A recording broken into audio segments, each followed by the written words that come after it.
dichoso el fruto de tu vientre, Jesús. Santa María, Madre de Dios, ruega por nosotros pecadores, ahora y en la hora de nuestra muerte. Nos sentamos.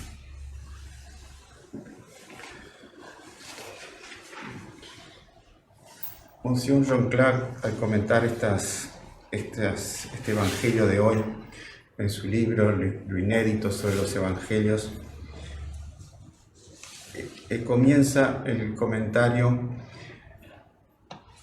describiendo un fenómeno de botánica que se da cuando uno injerta, sobre todo en los árboles frutales, injerta la rama de un árbol en la raíz del otro, en el tronco del otro, y ahí esa rama más débil empieza a producir frutos mejores, dado por la savia de ese tronco más fuerte, de esa savia de mayor calidad, y surgen frutas mejores.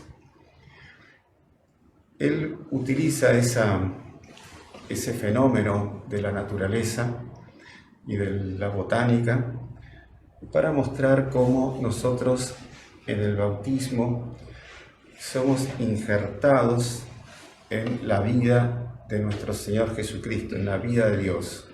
Una nueva vida entra en nosotros y ya los frutos que producimos no son los frutos nuestros podridos por la miseria del pecado original, sino los frutos de la gracia de Dios entrada en nuestra alma por el bautismo. Antiguamente el bautismo se hacía de inmersión y hay todavía restos en Tierra Santa de lo que eran esas piscinas de inmersión, que eran como unos rectángulos, y en cada extremo eran escalones. Entonces el catecúmeno, el que se iba a bautizar, iba bajando la escalera y al bajar se iba sumergiendo en el agua. En el medio se hundía 3 veces, que es el bautismo. Yo te bautizo en nombre del Padre, y del Hijo, y del Espíritu Santo. Y luego subía por el otro extremo, por los escalones. Entonces era lo que dice San Pablo, era el morir con Jesús, al sumergirse, morir el hombre viejo, el pecado, y sale una vida nueva del otro lado. Y entonces esa vida nueva, esa vida de la gracia, nosotros la tenemos que cuidar muchísimo, y ese amor a Dios tiene que ser lo principal en nuestra vida. Entonces, por eso el Evangelio muestra algo que parece una contradicción con los mandamientos de la ley de Dios. Dice: el que ama a su padre y a su madre más que a mí, no es digno de mí. Y el que ama a su hijo o a su hija más que a mí, no es digno de mí. Entonces, acá podríamos decir, bueno, pero Dios en las tablas de la ley, en el 4.º mandamiento, dice honrar padre y madre, que significa, bueno, amarlos, obedecerlos. Parecería una contradicción, pero no es.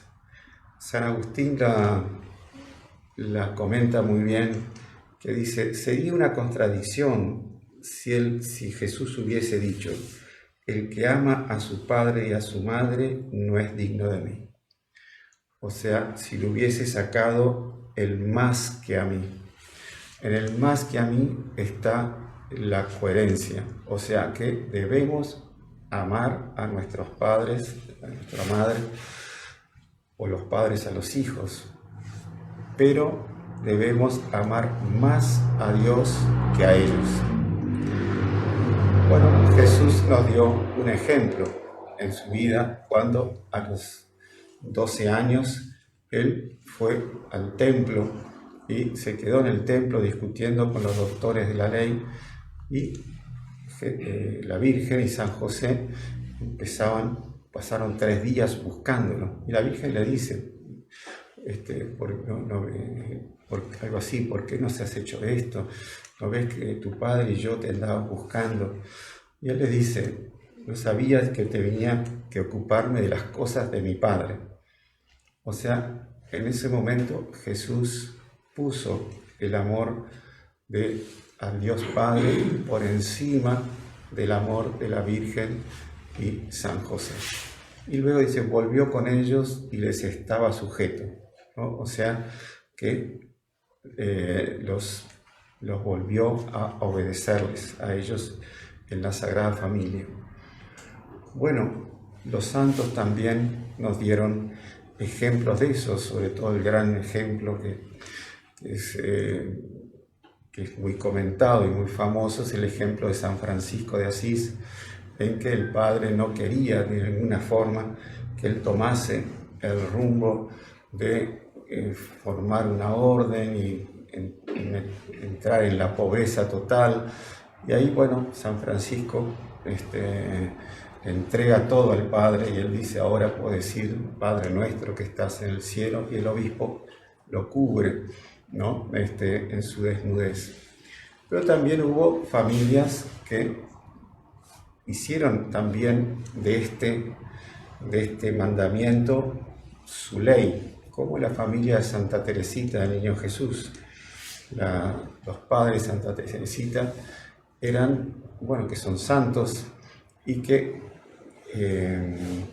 educaron a sus hijas en la fe y educaron a sus hijas en el amor de Dios y en el amor de Dios por encima de todo, a tal punto que las 4 o 5 hijas, no me acuerdo, entraron todas, 4 en el Carmelo y una en la Visitación, pero una quedó ayudándolo al Padre hasta la vejez, hasta la muerte, y luego entró en el Carmelo o en la Visitación. Entonces vemos que ese amor, esa vida injertada en el bautismo debe ser practicada, debe ser amada, debe ser cuidada en todos cuando vienen ataques del demonio para hacernos perder esa vida de la gracia. Lo mismo también Jesús muestra la vida de uno. Bueno, uno debe cuidar la vida. Dice, el que encuentre su vida la perderá, y el que pierda su vida por mí la encontrará. O sea, ¿qué más íntimo que el instinto de conservación? Como sabemos, todos tenemos 2 instintos, de conservación y el de sociabilidad.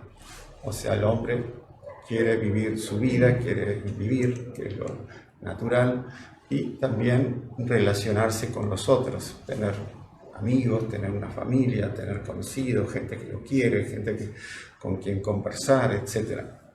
Bueno, sí, hay momentos en que debemos ofrecer nuestra vida material en aras de la vida espiritual. Bueno, en eso nos dan todo tipo de...